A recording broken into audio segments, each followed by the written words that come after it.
On a vu un peu la semaine passée sur être une nouvelle créature, qu'on avait reçu le sceau de Dieu. Quand tu nais de nouveau, tu appartiens au Seigneur. Il y a encore des éléments qu'on va regarder.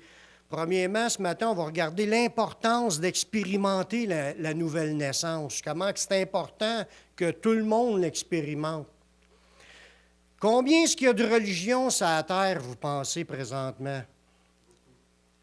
Il y a au moins 7-8 grandes religions, les plus importantes, sans compter les petites religions que là, des fois, il y a juste une secte qui a telle religion. Mais de les 5-6 grandes religions découlent aussi plusieurs branches. Parce que, mettons, dans le monde chrétien, dans le monde large chrétien, ça comprend les catholiques et les protestants. Mais même dans les protestants, si tu subdivises, il y a des baptistes, des pentecôtistes, des ménonites, des frères en Christ, des méthodistes. Y en avait-tu des istes? Il y en a toute une liste de istes. Puis là, ça, c'est juste dans le christianisme, sans compter les branches de la foi juive. Il y a des différentes branches dans la foi juive. Sadducéens, les pharisiens, ça a changé de nom aujourd'hui, mais il y a encore des groupements. Puis dans la foi musulmane, c'est la même affaire. Les schistes, puis les sunnites, puis tout ce que tu voudras, là, un autre. Puis là, dans toutes les religions, l'hindouisme ou les ci, les ça, il y a des variantes. Sans compter la quantité de monde qui ont... Parce que comment est-ce qu'il y en a de personnes qui ont adopté un mode de vie religieux sur cette terre? Mais dans les statistiques, il y aura 80 8 personnes sur 10 seraient une personne religieuse. Bien là, ça comprend toutes les religions mêlées ensemble, puis plus tous ceux qui ont adopté un mode de vie religieux face à, ils croient qu'il y a un Dieu à quelque part, puis ils ont un mode de vie à suivre. Il y aura 8 personnes sur 10 dans le monde qui seraient comme ça, puis peut-être 2 sur 10 qui sont athées, puis qui ne veulent pas croire en rien. Il y en a des religions, puis il y en a du monde qui croit. Mais combien là-dedans, dans tout cela, qu'il y a de personnes qui pensent rentrer dans le paradis à la fin de leur vie? Quasiment toutes veulent être sauvées, puis veulent le bonheur, la paix, puis un bien-être, puis être dans un endroit où peut-être se réincarner en maringouin. Il y en a qui veulent se réincarner, mais... Dans l'ensemble, tout le monde espère d'avoir un meilleur après, puis ils suivent le karma, puis si le karma est bon, mais ils ont toutes sortes de philosophies puis de raisonnements pour essayer d'enligner leur vie selon leurs croyances. Il y en a tellement de choix. Puis Jésus, lui, il a résumé tout ça en une seule réponse. Sans la nouvelle naissance, tu ne peux pas être sauvé. Tu as beau avoir la religion que ça voudra, tu as beau suivre les rites religieux, de suivre des belles cérémonies, de faire beaucoup de bonnes œuvres, ça ne sauve personne. C'est ça qui est le pire. Il y a peut-être 7-8 milliards de personnes sur la Terre. Là. Combien est-ce qu'il y en a? 7-8? Puis il y aura 80 de ce monde-là qui suivent des religions pour améliorer leur vie ou leur vie après la mort. Puis tout ça, ça ne sert à rien s'ils naissent pas de nouveau. Jésus, dans Jean 3,3, il dit « en vérité, je te le dis, si un homme ne naît de nouveau, il ne peut voir le royaume de Dieu. » Un seul critère. Ils ne basent pas ça sur une religion. Ils ne basent pas ça si c'est des bonnes personnes. Ils ne basent pas ça s'ils ont mené une bonne vie puis ont fait beaucoup de bonnes œuvres ou s'il y avait la meilleure religion ou la religion qui avait le plus d'adeptes. Ça ne compte pas tout ça.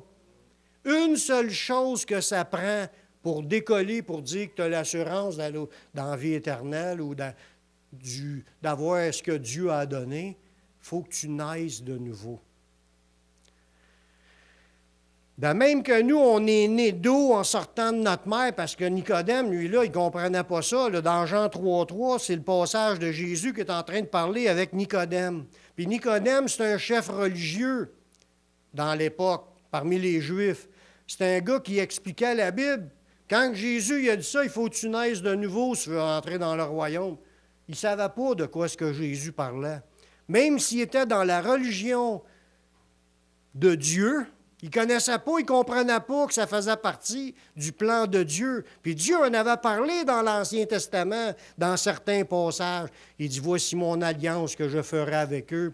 J'écrirai mes lois dans leur esprit puis dans leur cœur. Puis je vais changer le cœur de pierre en cœur de chair. Puis il parlait de transformation, qu'il dit, l'Esprit du Seigneur est sur moi, puis il va rendre libre les captifs. Puis il se passe de quoi avec l'Esprit de Dieu dans une communion avec la personne? Mais il ne voyait pas ça. Puis Jésus est obligé d'y expliquer. La même chose que quand une personne vient au monde, elle sort de l'eau. Hein? Pour être un humain, là, on sort de l'eau. On est dans le ventre de notre mère, dans le liquide amniotique. Ça représente de l'eau. Il a fallu que tu naisses pour être un humain. Puis là, Jésus, il a expliqué à Nicodème, il faut que tu naisses de l'esprit. Tu naisses de nouveau, que tu naissent de l'Esprit, que quelque part dans ta vie, que le Saint-Esprit rentre dans ta vie. Là, Nicodème, il a posé la question, comment un homme peut-il naître quand il est vieux? C'est ça la question, il comprenait ça juste sur le plan humain. Jésus, il dit, il faut qu'un homme naît d'eau et d'esprit. S'il n'est pas d'eau et d'esprit, il ne peut pas entrer dans le royaume. Fait que tu as beau avoir la religion que ça voudra, suivre les pratiques que tu veux, si tu n'es pas né de nouveau, tu ne peux pas rentrer. Puis Jésus continue cette idée-là. Il dit, si tu es né de la chair, en venant au monde de ta mère, tu es chair.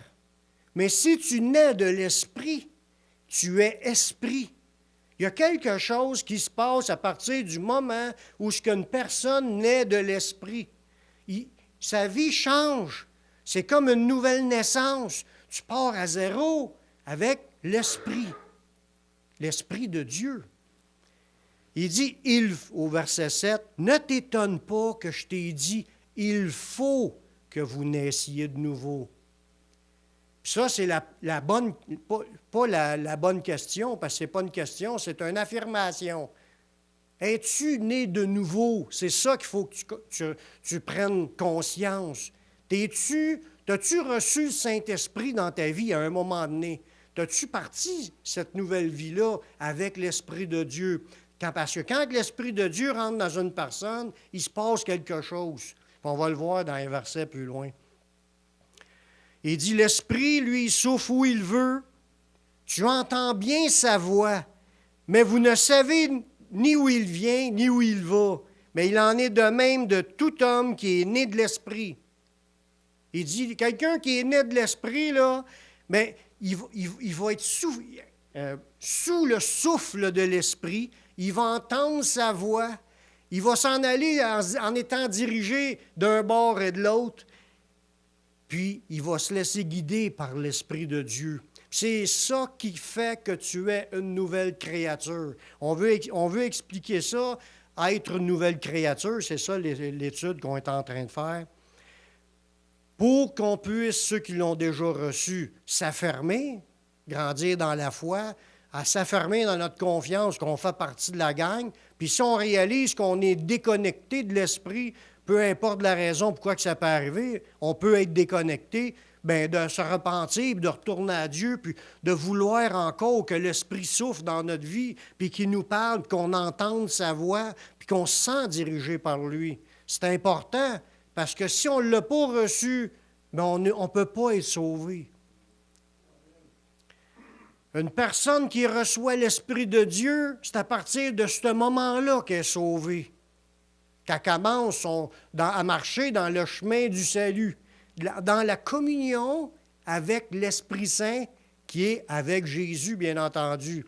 Dans Jean 1,12, ça nous dit « À tous ceux qui l'ont reçu, à ceux qui croient en son nom, ça a donné le pouvoir de devenir enfants de Dieu. » Fait que quand tu reçois Jésus, tu crois dans son nom, ça te donne le pouvoir de devenir enfant de Dieu.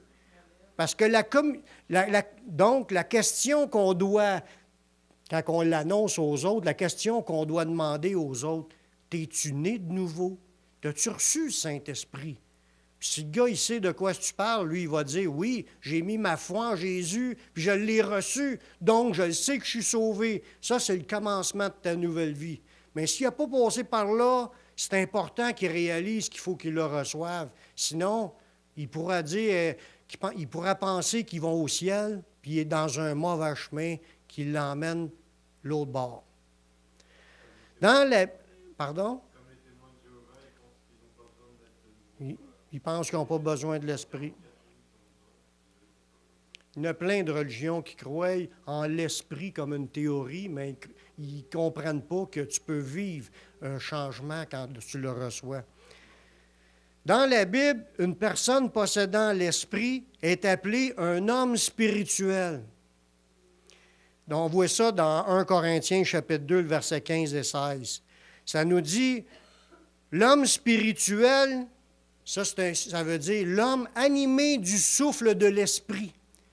Tu es un homme spirituel à partir du moment que l'Esprit de Dieu te parle, puis qu'il te souffle ta direction, il te souffle tes pensées, il te fait comprendre la parole de Dieu, il te dirige à droite et à gauche. Tu es appelé un homme spirituel, puis là, tu commences à discerner la volonté de Dieu.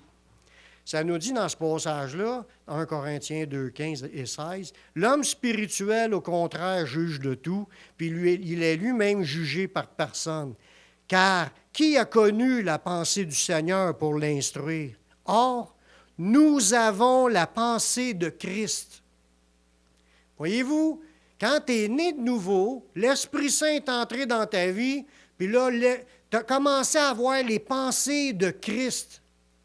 Tout à l'heure, je vous ai dit, l'Esprit souffle où il veut et vous entendez bien sa voix. Quand tu entends la voix de l'Esprit, c'est un signe que l'Esprit est avec toi.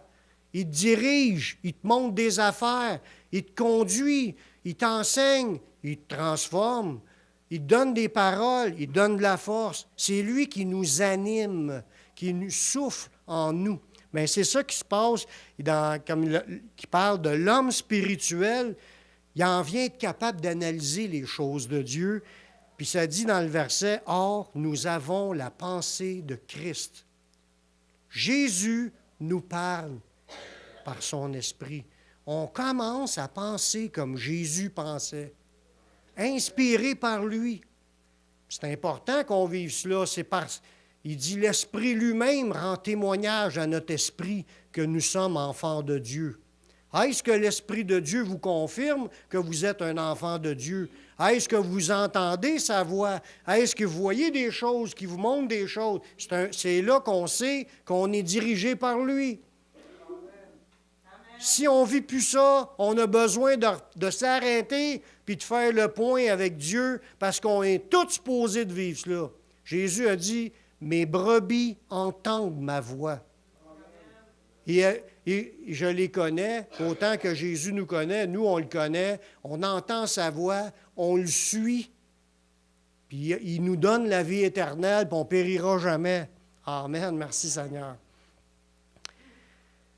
Le message central de Dieu dans le Nouveau Testament, là, c'est qu'individuellement, quand je parle individuellement, c'est chaque individu sur cette planète, chaque personne, qu'elle devienne une nouvelle créature. C'est ça qui est le message de la Bible. Des fois, on se berce en chantant des beaux chants sur la félicité du ciel. On est content qu'on s'en va au ciel. On se berce. Pensez-vous que Dieu veut qu'on soit arrêté en tout temps, puis juste à se bercer toute notre vie sur notre salut? Ça, c'est qu'on est sauvé. Dieu, là, son cœur, c'est qu'il veut voir chaque individu autour naître de nouveau. Ils sont tous mêlés dans leur religion, puis ils ne savent pas comment faire pour être sauvés, puis ils se font des accroires. Comme quelqu'un qui est musulman, qui se fait exploser, puis il pense qu'il s'en va au ciel à cause de ça.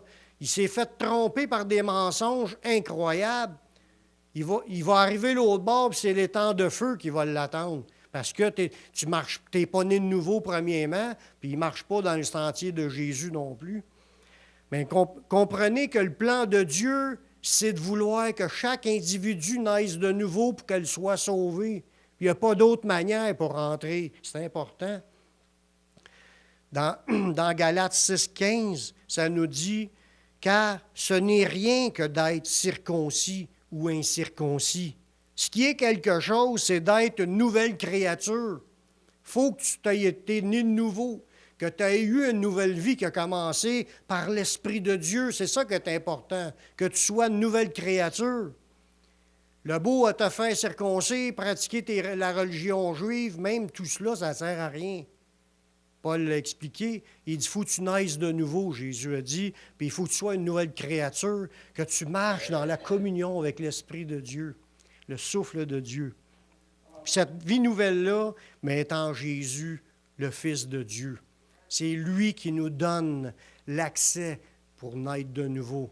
C'est lui qui est la porte qui nous permet d'être de nouveau, de naître de nouveau. C'est lui qui est le sacrifice pour qu'on soit pardonné, pour qu'on puisse naître de nouveau. Parce que sans cela, on n'aurait pas pu naître de nouveau.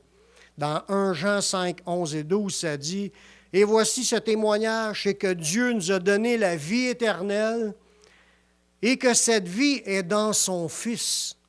Celui qui a le Fils a la vie éternelle, puis celui qui n'a pas le Fils de Dieu n'a pas la vie. » Tout se joue autour de Jésus. L'as-tu reçu, Jésus, dans ta vie? Y es-tu rentré dans ta vie? Quand tu reçois Jésus, je l'ai dit la semaine passée, tu reçois l'Esprit Saint, tu reçois Dieu le Père en même temps. Tu reçois Jésus, tu reçois Dieu le Père et le Saint-Esprit en même temps. Il dit, si tu as le Fils, tu as le Père, puis tu as le Saint-Esprit, puis tu as la vie éternelle. Si tu n'as pas le Fils, tu n'as pas la vie. Fait que c'est important que les gens le réalisent. On va regarder un peu sur une autre idée là-dessus, à propos d'être une nouvelle créature. On va voir dans quelques passages ce que n'est pas être une nouvelle créature. Parce qu'il y a des gens qui font un bout, mais ils ne sont pas nés de nouveau, puis ils se pensent corrects. On va voir des passages dans ce sens-là. Qu'est-ce que ce n'est pas être une nouvelle créature? Comme par exemple, croire en Dieu et croire que Jésus est le Sauveur et le Seigneur ne veut pas dire que nous sommes automatiquement nés de nouveau. Tu peux le savoir que Jésus, c'est le Sauveur. Tu peux savoir que Dieu existe. Tu peux savoir qu'il a tout créé. Tu peux savoir que la Bible est là, puis que c'est la parole de Dieu, puis pas être né de nouveau. Même si tu y crois en Dieu, tu crois en Dieu, si tu crois en Jésus qui est mort sur la croix, tout ça, même si tu y crois, ça ne veut pas dire que tu es né de nouveau.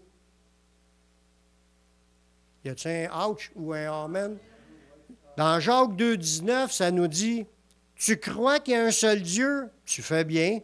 Les démons le croient aussi et ils tremblent. » Juste croire, c'est pas suffisant. Il y en a du monde qui croit en Jésus, mais qui, dans leur vie, ils pratiquent n'importe quoi.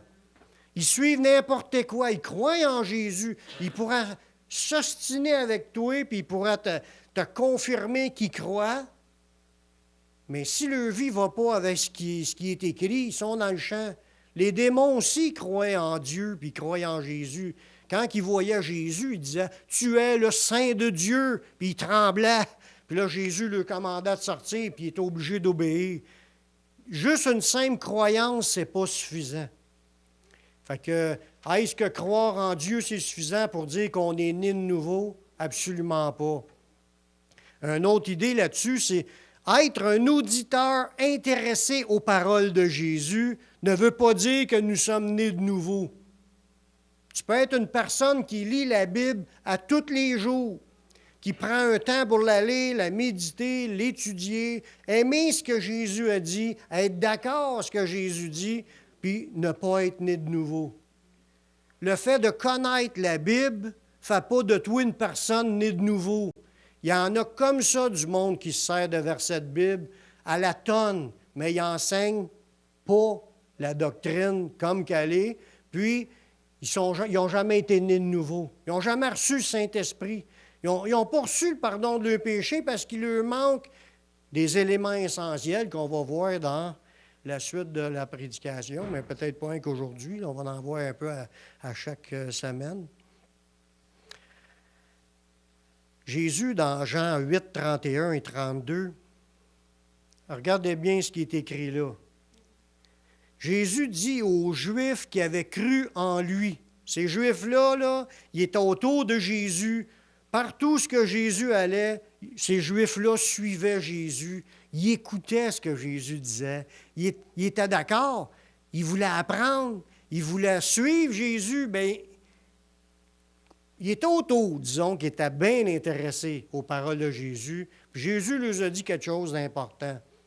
Jésus dit aux Juifs qui avaient cru en lui, « Si vous demeurez dans ma parole, vous êtes vraiment mes disciples, vous connaîtrez la vérité, puis la vérité vous affranchira. » Si vous demeurez dans ma parole, il est en train de parler à des Juifs qui croyaient en lui. Mais pour Jésus, juste croire en Jésus ou admettre que les paroles de Jésus sont vraies, ce n'est pas suffisant. Jésus veut que tu demeures dans sa parole, que tu restes dans sa parole, que tu marches dans sa parole, que tu vives, que tu veux vivre sa parole, tu veux le suivre. Combien est-ce qu'il y en a du monde qui les a vus? Oui, on croit en Jésus, puis on accepte Jésus, puis au bout d'un an, tu ne es plus. Des fois moins que ça. Ils viennent, oui, ils sont contents, mais tu ne les vois plus. Ils ne suivent pas. Ils n'ont pas vraiment... oui, il y en a qui ils ont été touchés par le Saint-Esprit, mais pour dire que tu connais la vérité, puis que la vérité t'affranchisse, ça prend plus que juste une journée de connaître Jésus. Il faut que tu demeures, puis t'expérimentes, puis tu marches avec le Seigneur, puis c'est là que ça commence à faire du changement. Oui, il y a des choses qui se passent quand tu vas écouter Jésus. Tu peux recevoir une guérison, tu peux être délivré d'une affaire, il y a du monde qui vont prier pour toi. Il y a du monde qui connaît Jésus, qui vont prier pour toi, tu vas être touché. Tu peux même entendre Dieu te parler chez vous, dans ta chambre, puis pas encore être décidé de suivre Jésus. Parce que le critère pour être un disciple, Jésus te demande, renonce à toi-même, prends ta croix, suis-moi. Suivre Jésus, c'est de s'engager. C'est un engagement. C'est vouloir rester dans sa parole, vouloir la mettre en pratique. C'est ça l'engagement. Il faut que tu sois prêt à dire, ma vie, là, je ne veux plus faire ce que j'aimais. J'aime tellement Jésus que c'est lui que je veux suivre. Puis quand tu t'enlignes dans ce sens-là, c'est là que tu vas expérimenter les choses que Dieu te demande. Puis c'est la vérité. Fréquenter des chrétiens ou aller à l'Église ne veut pas dire que tu es né de nouveau. Tu peux être une personne qui est née dans l'Église. Tes parents étaient chrétiens avant toi, puis là, tu es né dans ce temps-là parmi des chrétiens. Tu as vécu toute ta vie dans l'Église, puis ça se peut, tu ne sais même pas né de nouveau. Te tenir avec des chrétiens, mettons, tes meilleurs amis, ça serait un couple chrétien engagé pour le Seigneur. Ça ne veut pas dire que tu tiens, même si tu tiens avec eux autres, que toi, tu vas être né de nouveau. Le né de nouveau, c'est quelque chose que tu vas expérimenter toi-même. Mais si tu tiens avec des gens qui l'ont expérimenté, ça ne veut pas dire que toi, tu l'as expérimenté. Il faut que tu fasses le point dans ta vie. Oui, ils peuvent te communiquer des belles affaires, te dire des belles affaires, te prier pour toi, puis tu vas être touché par Dieu. Dieu va te montrer des affaires, mais tu n'es pas encore né de nouveau si tu ne t'es pas engagé à suivre Jésus. On voit ça dans Actes, chapitre 19, les versets 1 et 2. Des gens qui étaient réunis, puis ils passaient pour être des disciples. Paul y arrive là. Pendant qu'Apollos était à Corinthe, Paul, après avoir parcouru les hautes provinces de l'Asie, arriva à Éphèse. Ayant rencontré quelques disciples, c'était des gens qui avaient de l'air des disciples, c'était sûrement une église où des disciples étaient réunis.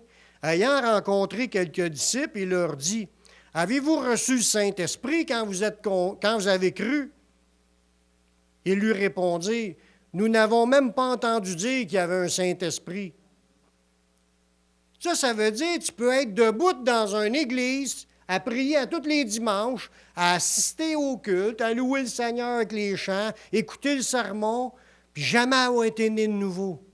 Tu passes pour être un disciple aux yeux humains, tu vas être parmi les disciples, puis ça se peut que tu ne sois même pas un né de nouveau.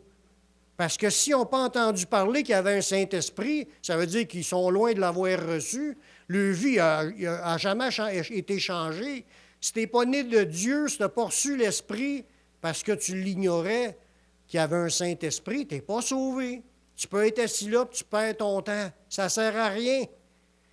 Voyez-vous comment ça peut être subtil, comment est-ce qu'il y en a d'églises, des églises comme des mouvements de masse, puis il y a beaucoup de fidèles, beaucoup de chrétiens qui sont là, puis il y a beaucoup de personnes qui ne sont même pas nées de nouveau, puis ils ne savent même pas qu'ils ne sont pas nés de nouveau, puis ils ne savaient même pas qu'il fallait qu'ils naissent de nouveau, puis quand ils n'ont entendu parler, j'ai été baptisé à naissance, je dois être né de nouveau, ou ils se fient sur autre chose que ce que la Bible a dit, puis ils pensent qu'ils sont nés de nouveau, puis ils ne sont pas nés de nouveau. Puis s'ils meurent dans cette condition-là, mais ils ne rentreront pas dans la vie éternelle, même s'ils ont passé toute leur vie dans une église. C'est sérieux.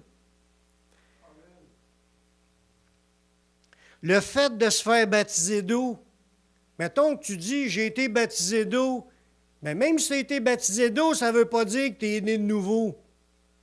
C'est assez fort. Il y a beaucoup de gens qui font comme ils vivent une vie religieuse avec d'autres personnes, puis ils se sont fait baptiser, peut-être 3 4 amis, 3 4 de la même famille, ils se font tous baptiser en même temps. C'est la fête, mais la personne, elle se fait baptiser, mais elle n'a pas compris ce qu'elle fait là, mais elle fait une vie religieuse, une vie pieuse. La personne veut s'améliorer, peut-être qu'elle aime le pasteur, puis elle aime écouter cela, mais pas là pour la bonne raison. Puis elle se fait baptiser, elle n'a pas compris c'était quoi. Puis elle n'a pas reçu le Saint-Esprit, bien entendu, parce qu'elle ne s'est pas repentie, pas née de nouveau. Fait que c'est un jeu, c'est comme faire une religion.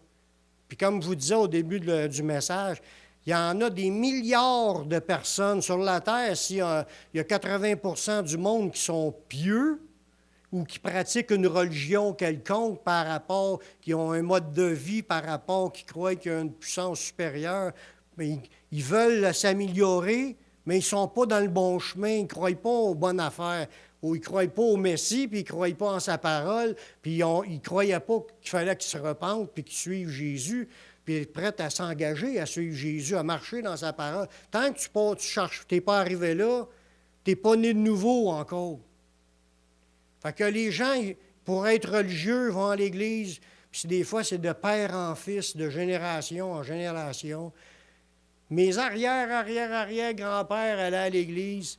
Mes arrière-arrière-grands-pères allaient à l'Église. Mon arrière-grand-père allait à l'Église. Mon grand-père allait à l'Église. Mon père allait à l'Église. Moi, j'allais à l'Église. Mes enfants, ils vont à l'Église.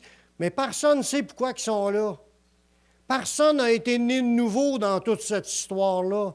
Des générations entières suivent des religions par coutume, par tradition. Puis ils répètent ce qu'ils ont vu, mais ils ne connaissent pas la vérité. Jésus dit, si tu demeures dans ma parole, tu vas connaître la vérité, puis la vérité t'affranchira. Tu vas être libre. Si tu demeures en Jésus, tu peux être assis à l'Église, puis n'avoir aucune communion avec l'Esprit de Dieu. Tu peux avoir été baptisé d'eau, puis pas avoir de communion avec l'Esprit de Dieu. Ça se peut-tu? Oui, ça se peut. Actes 8, 12 à 15. Le fait de se faire baptiser d'eau ne veut pas dire que nous sommes nés de nouveau.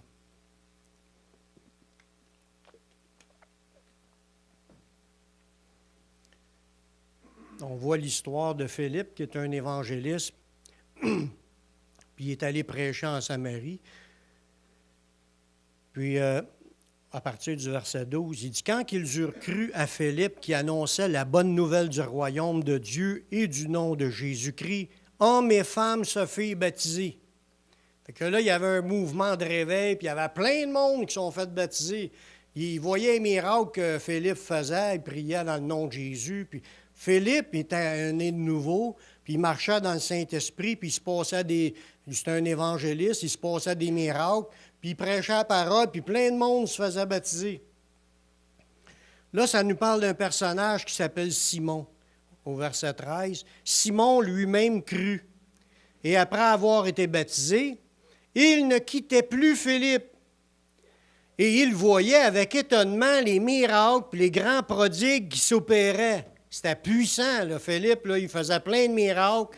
Puis lui, Simon, lui, quand il a vu les miracles, il suivait Philippe, puis il était étonné de tous ces miracles-là, puis il avait été baptisé, lui, avec.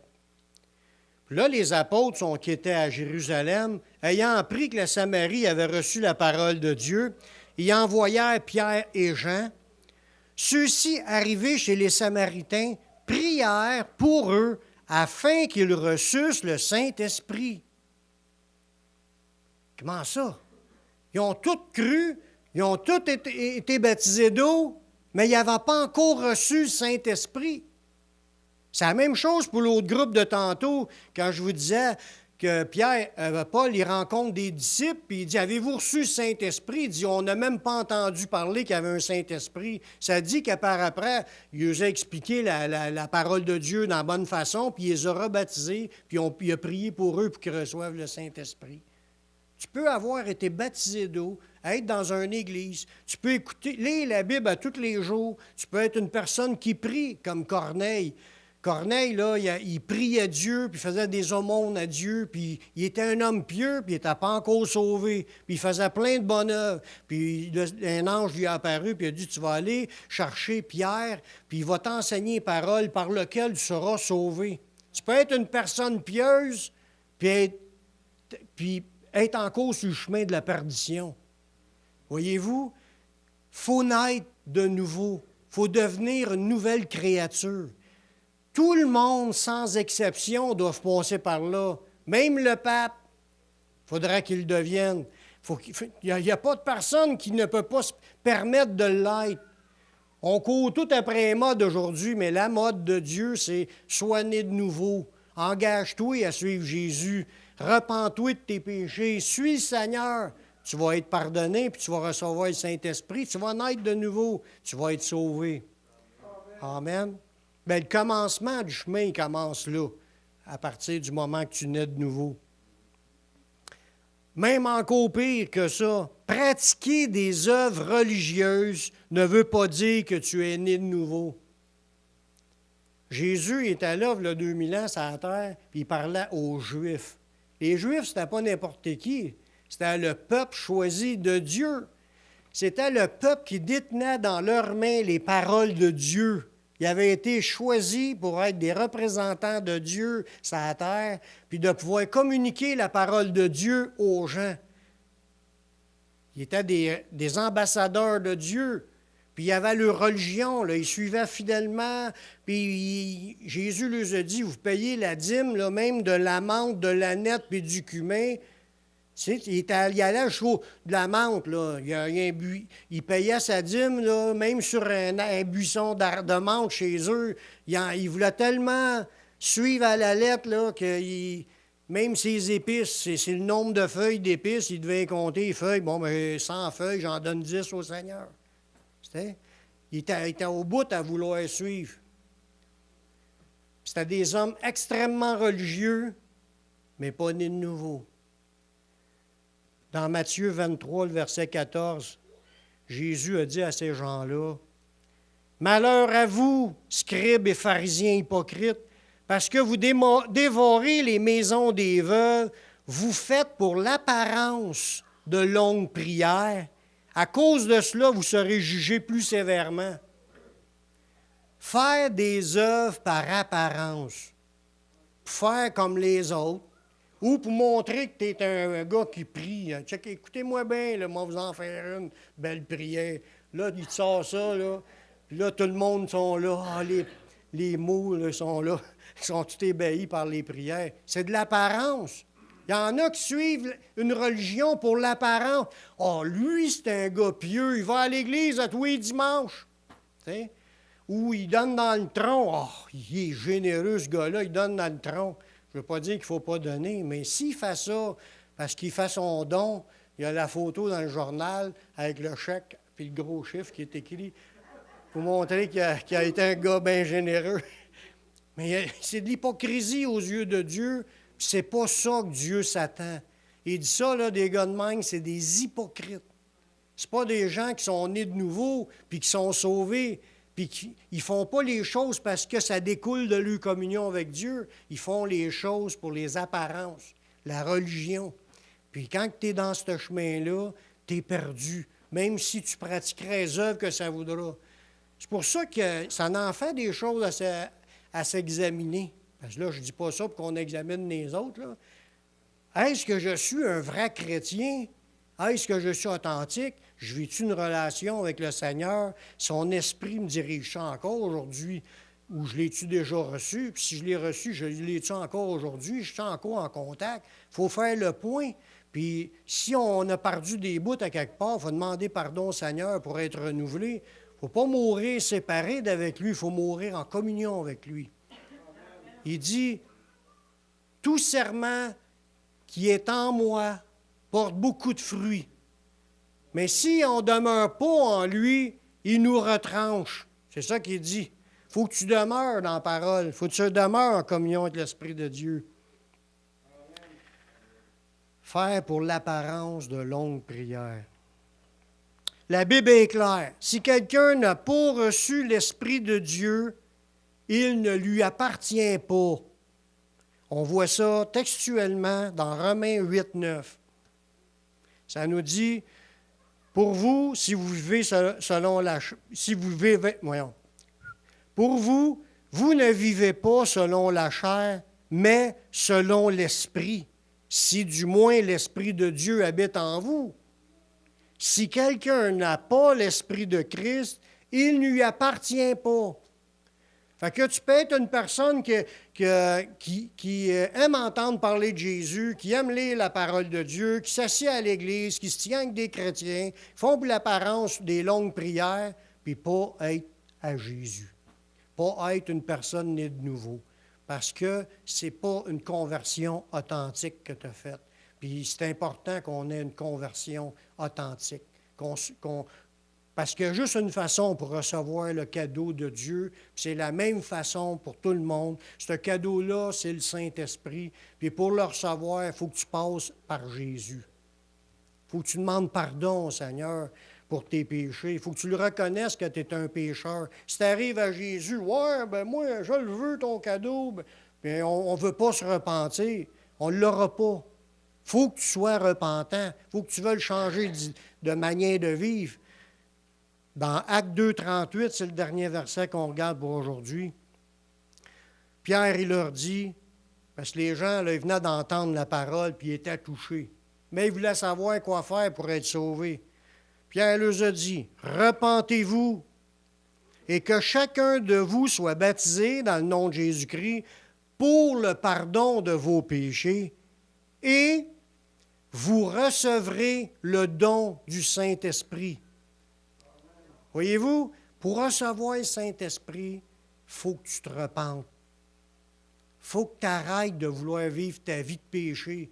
Si tu sais que tu es pécheur, tu es déjà, parce que tu l'admets que tu es pécheur, tu vas pouvoir comprendre que Jésus il est mort pour tes péchés. Puis si tu le comprends qu'il est mort pour tes péchés, puis que tu veux changer de vie, c'est ça de se repentir. Vouloir changer de pensée, vouloir vivre, être une nouvelle créature, à changer de vie, c'est autant je marchais par là avant d'être chrétien, mais à un moment donné, en venant à Jésus, tu dis là, je veux marcher par là, avec Jésus. Mais tu vois, ce changement-là, ça s'appelle se repentir, changer d'idée, changer de pensée. Se repentir, ça sous-entend aussi demander pardon pour ce que tu es, ce que tu as fait. Puis le Seigneur, il est mort pour te pardonner. Fait que si tu es vraiment repentant dans ton cœur, tu vas tourner vers lui, tu vas dire, Seigneur, je le regrette que j'ai fait, puis je veux changer. Prends ma vie, je te la donne. Jésus s'attend à ce qu'on renonce à nous-mêmes, qu'on prenne notre croix, puis qu'on le suive. À partir du moment que tu t'engages à suivre Jésus, il te pardonne tes péchés, puis là, il te donne son Saint-Esprit. Puis là, tu deviens une nouvelle créature. Tu es une nouvelle personne. Puis là, tu vas faire partie de ceux qui marchent en direction du ciel. Amen.